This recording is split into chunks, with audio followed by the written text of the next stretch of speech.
આજરોજ સરહદ ડેરી દ્વારા અંતિમ ભાવના 7મા રાઉન્ડનું ચૂકવણું શરૂ કરવામાં આવ્યું.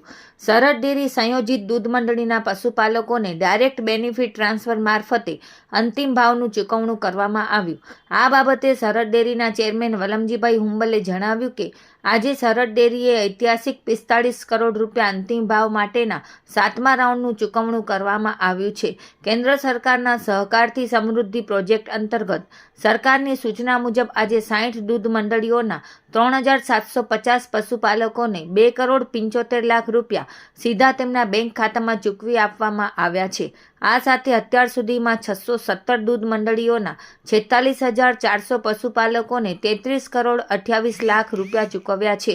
તેમાં પણ જે દૂધ મંડળી માઇક્રો એટીએમનો ઉપયોગ કરે છે તથા જે દૂધ મંડળીની નજીક કેડીસીસી બેંકની બ્રાન્ચ હોય તેવા કિસ્સામાં પશુપાલકોના ખાતામાં અંતિમ ભાવ જમા આપેલ છે તથા જે દૂધ મંડળીને માઇક્રો એટીએમ મળેલ નથી અથવા નજીકમાં કોઈ બ્રાન્ચ નથી તેવા પશુપાલકોને દૂર દૂર સુધી જવું ના પડે અને હેરાનગતિ ના થાય તે હેતુને ધ્યાનમાં રાખીને મંડળીના ખાતામાં અંતિમ ભાવ જમા આપેલ છે.